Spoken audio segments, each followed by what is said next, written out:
Jason is 35 years old. He's standing in his bathroom on a Thursday morning, dress shirt half buttoned, toothbrush in hand, staring at a notification on his phone. It's a LinkedIn post. Some guy he went to college with just announced he sold his startup for $4.2 million. Jason doesn't know this guy that well. They had one class together in 2011. He remembers him as the guy who always showed up late and borrowed pens. Jason has $11,000 in savings. He has $18,000 in his 401k.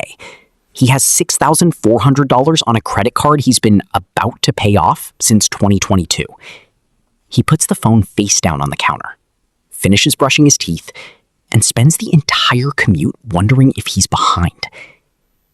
Here's the answer, and it's not what the internet wants you to believe.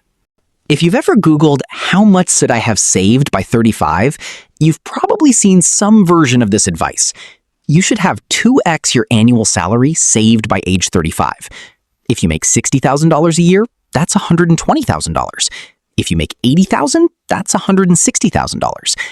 And if you're like most 35-year-olds in America right now, you looked at that number, felt something uncomfortable in your stomach, and quietly closed the tab. Because here's what the actual data says. The median net worth of Americans aged 35 to 44 is $135,300, not $120,000 in savings. Net worth, everything you own minus everything you owe. And before you feel good or bad about that number, let me show you what it's actually made of. Because $135,300 sounds real until you pull it apart. Here's the part nobody puts in the headline.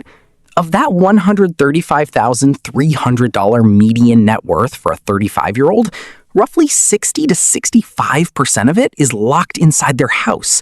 That's about $88,000 in home equity, which means the actual liquid, investable, usable net worth of the median 35-year-old in America is somewhere around $47,000. And of that $47,000, a big chunk is sitting in a retirement account they can't touch without a 10% penalty until they're 59 and a half. Let's be even more specific. The median 401k balance for Americans aged 35 to 44, $35,537. Not $350,000, not $135,000. $35,000. That is less than the average price of a used car in 2026. Jason in his bathroom with his $18,000 401k isn't failing. He's actually right in the middle of the pack. He just didn't know it because nobody tells you what the middle of the pack actually looks like. They only show you the startup guy on LinkedIn. Let me give you the actual numbers so you can see exactly where you stand. Pull out your phone right now. Add up everything you own. Savings, 401k, investments, car value, home equity if you have any. Then subtract everything you owe. Credit cards, student loans, car loan, mortgage balance. Write that number down. Here's the real scoreboard for age 35 in 2026. Under $14,000, bottom 25%. 1 in 4 35-year-olds is right here with you. Around $135,000, median. You are exactly in the middle of America. Around $400,000, top 25%, doing genuinely well. Around $1 million, top 10%. Your friends probably think you're rich. $4 million plus, top 1%. You're probably not watching this video. Now, here's where it gets interesting.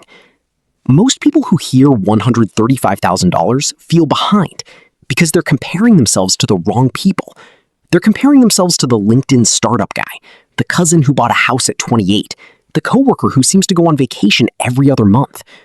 They are not comparing themselves to the actual median American because the actual median American doesn't post about their net worth on LinkedIn. They're just quietly trying to figure out if they're behind, just like Jason, just like you. Here's what nobody says out loud. 35 is financially the hardest age in America right now. Not because 35-year-olds are bad with money, because the entire system hit them from 3 directions at once. Direction 1, student loans. The average 35-year-old graduated right into the 2008 financial crisis, or just after it. Entry-level jobs disappeared. They took whatever they could get. The loans didn't care. The average student loan balance for borrowers in their mid-30s is around $43,000. At current interest rates, that's about $450 a month that never went into a 401k. Over 10 years, at 7% invested return, that's roughly $78,000 in lost compounding. Not lost spending, lost compounding. That's the real cost. Direction 2, housing. By the time most 35-year-olds had enough saved for a down payment, somewhere around 2019 to 2022, home prices had already doubled in most cities. The median home price in America in 2012 was $177,000. In 2026, it's $419,000. The window to buy before prices exploded opened and closed while this generation was still paying off the loans they took out to get the jobs that were supposed to let them buy the house. Direction 3, the cost of just existing. Rent up 30% since 2020.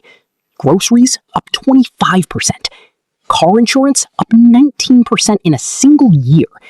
Health insurance premiums eating 8 to 12% of take-home pay. Every dollar that was supposed to become a down payment or a Roth IRA contribution quietly became a grocery bill instead. Jason isn't behind because he made bad decisions.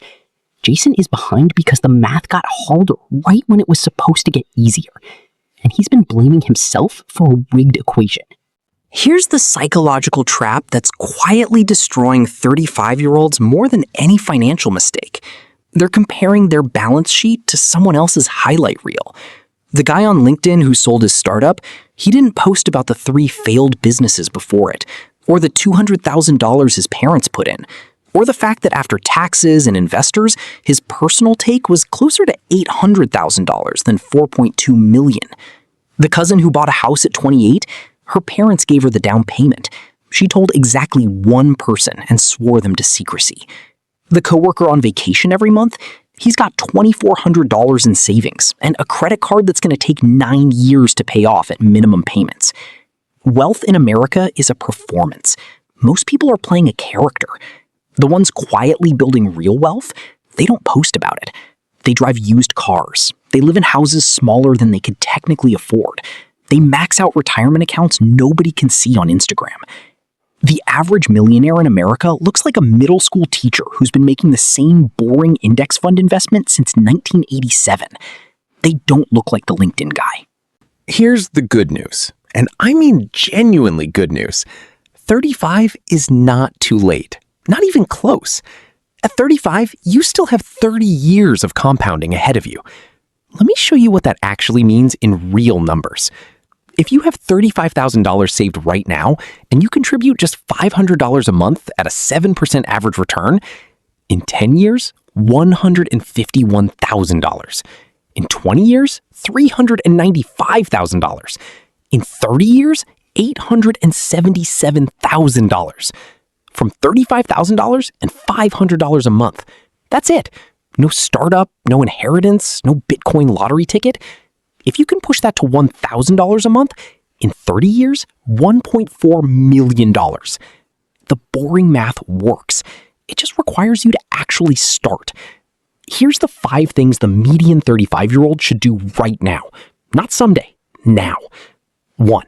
If your employer matches your 401k and you're not getting the full match, you are leaving free money on the table every single payday. Fix this Monday morning. 1 phone call to HR. 2. Open a Roth IRA if you don't have one. You can contribute up to $7,000 a year. That money grows completely tax-free. The government will never touch those gains ever. 3. Stop keeping more than 3 to 6 months of expenses in a regular savings account. Everything above that emergency fund should be working for you in an index fund. A savings account at 4% is losing to inflation. The S&P 500 has averaged 10% annually for 50 years. 50 years. 4. Run the actual numbers on your biggest expenses. Housing, car, subscriptions. Most 35-year-olds are losing $400 to $800 a month in completely optional expenses they stopped noticing years ago. 5.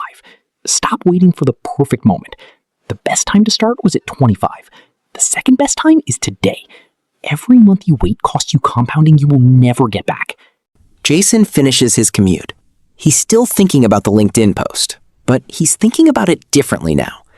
He opens his 401k app. He bumps his contribution by 3%. He opens a Roth IRA he's been meaning to open since 2021. He doesn't feel rich. He doesn't feel like the startup guy. But for the first time in a while, he doesn't feel behind either. He feels like someone who just started running a race he didn't know he was already in. The finish line is 30 years away, and he just took the first step.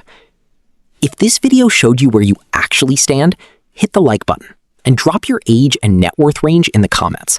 Not the exact number, just the range. Because I promise you, reading those comments is going to make a lot of people feel a lot less alone. I'll see you in the next one.